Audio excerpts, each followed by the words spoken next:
Radhe Radhe everyone. आज के vlog में मैं पेड़ पौधे दिखाऊंगी कि हमने अपनी तुलसी कहाँ रखी हो और पेड़ पौधे कैसे हैं, ये सब दिखाऊंगी। तो देखो आप, तुलसी आंवला की हमने कार्तिक के महीने में कितने अच्छे से पूजा की थी और बीच में इनको गोलधारी की तरह से लगाया था और पूरा महीना हमने सुबह 4 बजे की इनकी पूजा की थी। तो तब तक तो हरियाली अच्छी खासी बनी रहती है। और जैसे ही मौसम बदलता है, तो ये ठंड का मौसम शुरू हो गया है। ठंड में थोड़ा ज़्यादा ध्यान रखना पड़ता है, तुलसी सूख जाती हैं। तो हमने इनको साइड किनारे में लगाया हुआ है ताकि इनको ज़्यादा ठंडी हवा भी ना लगे। और रात में जैसे सर्दी ज़्यादा बढ़ेंगी तो आगे चल के हम इसे और अच्छे से ढकेंगे, कवर करेंगे और सुबह को उस कवर को हटा देंगे ताकि इसको अच्छे से धूप भी मिल सके। तो यहीं पे हमने ये आंवले का पेड़ भी इनके साथ ही लगा दिया है। यहीं हम शाम सुबह दिया भी जलाते हैं अपना, और पूजा पाठ भी अच्छे से हो जाती है। जब भी जल देना होता है चुनरी हटा के जल देते हैं, फिर वापस चुनरी को लगा देते हैं। तो आइए आपको और पेड़ पौधे दिखाते हैं।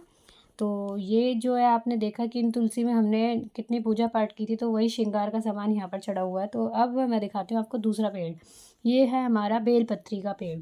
ये भी हमने अभी कुछ ही महीने पहले नया लगाया है। इसमें हम शिवलिंग रख के यहाँ पर भी शिव जी की पूजा करते हैं, दिया वगैरह सब कुछ जलाते हैं। ये पेड़ पौधा भी घर में हमेशा ही रहता है। जैसे हमारी तुलसी आंवला है, ऐसे ही हम इसे भी रखते हैं। और ऐसे ही हम एक नया पेड़ भी लाए हैं, अभी 1 डेढ़ महीना हुआ है। ये है हमारा शमी का पेड़। ये भी हम अपने घर में ज़रूर रखते हैं। जब तक ये छोटा रहता है तब तक तो ठीक ही है, लेकिन ज़्यादा बड़ा होने पर हम इसे फिर कहीं दूसरे मंदिर में स्थापित कर आते हैं। तो फिर उसके बाद हमने अभी नया लगाया है। पहले हमारे बहुत बड़ा था शमी का। तो ये है शमी का। इसके भी पत्ते हम सुबह जल में डाल के शिवलिंग पे चढ़ाने जाते हैं मंदिर में। ये है अशोक का पेड़, जिसके पत्ते खूब काम आते हैं पूजा पाठ में, तोरण बनाने के लिए, या फिर कलश लगाते हैं, कलश की स्थापना करते हैं नवरात्रों में, किसी भी पूजा में। तो हमेशा नारियल रख के कलश लगाते हैं। तो यही पत्ते इसमें यूज़ होते हैं। ये पेड़ पौधे भी हमारे यहाँ पे 2 हैं, एक ये है और एक और भी है। ये हमारा हरा भरा, आप तो जानते ही हैं, ये एलोवेरा है।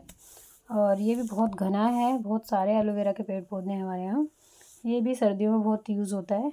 स्किन फटने से पहले, रैशेज़ ना हो जाएं या फिर कुछ भी, तो उसमें बहुत ज़्यादा इसका इस्तेमाल कर लेते हैं। एलोवेरा में बाल झड़ने में भी इसका इस्तेमाल कर लेते हैं।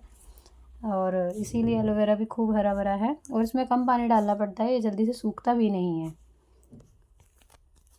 ये है हमारा मोरपंखी। आप इसे जानते ही होंगे कि ये कितना अच्छा पौधा है, खिला खिला रहता है। इसकी भी केयर करें तो बहुत अच्छे से छत पे खिला रहता है, अच्छा भी लगता है।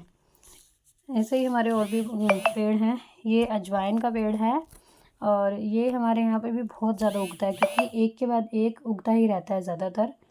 तो ये हमारे यहाँ पे काफ़ी सारे पेड़ पौधे हैं, इसके भी कई सारे गमले हो गए हैं।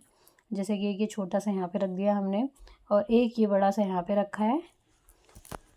तो छत पे सबसे ज़्यादा पेड़ पौधे फैलते ही जा रहे हैं। मम्मी को बहुत पसंद है गार्डन, तो उन्हीं की वो ज़्यादा केयर करती हैं। सुबह शाम पेड़ पौधे बहुत अच्छे से देखती हैं अपने, क्या चीज़ की कमी है, खाद वगैरह कब डालनी है कब नहीं, हर चीज़ की उन्हें कब कब किस चीज़ की ज़रूरत है वो सारी पूरी करती हैं। तो ये हमारे अजवाइन के पेड़ हुए।